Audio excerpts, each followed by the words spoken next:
নমস্কার, good afternoon বন্ধুরা, welcome back to my YouTube channel. আশা করি প্রত্যেকে খুবই ভালো আছো আর সুস্থ আছো। আমি এসেছি আজকে মায়ের এখানে, ঢুকলাম কটায়, দাঁড়াও, 1:30 বাজে। কিছুক্ষণ পর আবার বেরিয়ে যাব। তার কারণ হচ্ছে আজকে রথ, আর বাড়িতে রথ টানবে বাচ্চাটা, তাই জন্য বেরিয়ে। আমি এখন ঠাকুর ঘরে দাঁড়িয়ে আছি। বাইরে এত জোরে বৃষ্টি পড়তে শুরু করে দিয়েছিল, প্রচণ্ড জোরে বাইরে বৃষ্টি পড়ছে, আর আমি ছুটে ঠাকুর ঘরে ঢুকেছি। এখানে মা ঠাকুরের পুজো দিচ্ছে।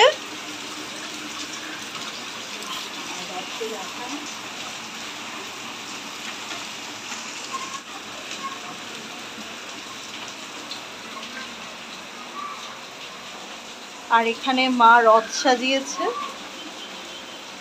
জগন্নাথ বসে পড়েছে রথের ভিতরে। মা নিচে তো দেখাই যাচ্ছে না জগন্নাথ দেব।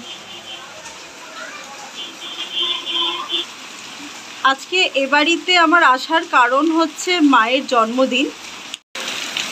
আমি সূর্যকে বাড়িয়ে দেবো, এত ধুলো।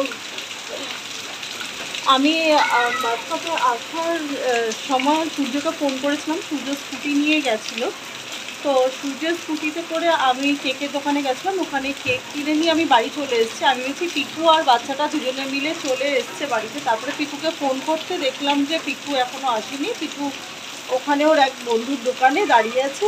ও প্রচণ্ড জোরে বৃষ্টি পড়ার জন্য বললো বাচ্চাটা ভিজে যাবে, যার জন্য বাচ্চাটাকে নিয়ে আসিনি। ও এখনও দোকানে দাঁড়িয়ে আছে।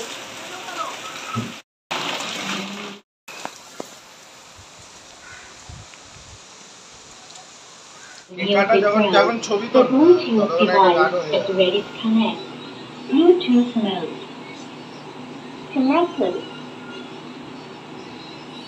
না মা কাটো, না না দাঁড়া দাঁড়া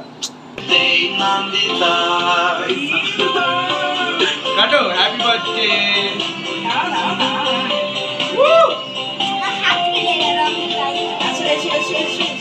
নিজে তোলো।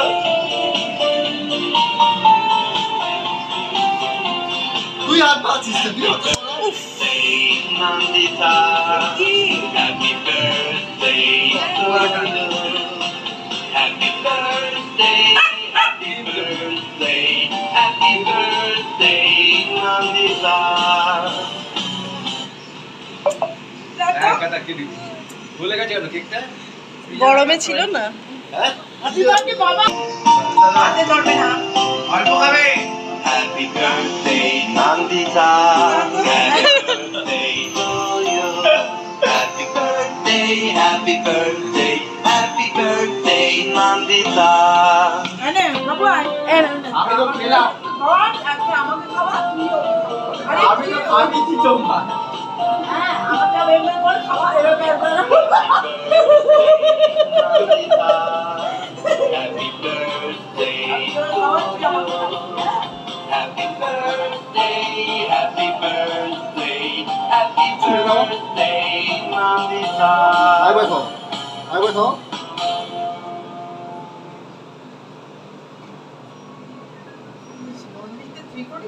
না এটা সবার আজকে ধোনিরও হ্যাপি বার্থডে। কেক কেটে নিয়ে তারপরে মা বাবা ভাইয়ের সাথে একটু গল্প করে তারপরে বেরিয়ে পড়েছিলাম।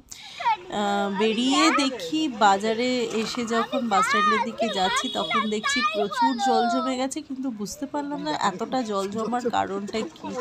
কারণ খুব যে বেশিক্ষণ ধরে বৃষ্টি হয়েছে সেরকমটা নয়, মানে ঘণ্টাখানেক বৃষ্টি পড়ার ফলেই এরকম জল জমে গেছে। চারিদিকে কোথাও জল জমা নেই, কিন্তু এই রাস্তাটাতে এইভাবে জল জমে গেছে। এটা চিরকাল এরকমভাবেই এই রাস্তাটাতে জল জমে। ছোটোবেলায় আমি স্কুল থেকে যখন আসতাম ভীষণ মজা করতাম। তখন ধরো 11-12-এ পড়ি, তখনও এরকম জল, বৃষ্টির এই জলটা দেখলে আমি এই জলটাই ছপর ছপর করতে করতে যেতাম। কিন্তু এখন বড় হয়ে না এই জলটাকে, ছোটোবেলার কথা মনে পড়ে ঠিকই, কিন্তু প্রচণ্ড ঘেন্না লাগে এখন। এখন জলটা মানে পায়ে হেঁটে পেরোবো ভাবলে কেমন একটা ঘেন্না লাগে। কিন্তু যখন ছোট ছিলাম তখন কিন্তু এই ঘেন্নাটা ছিল না, মানে ভীষণ আনন্দ করে এই জলপাটটা হতাম।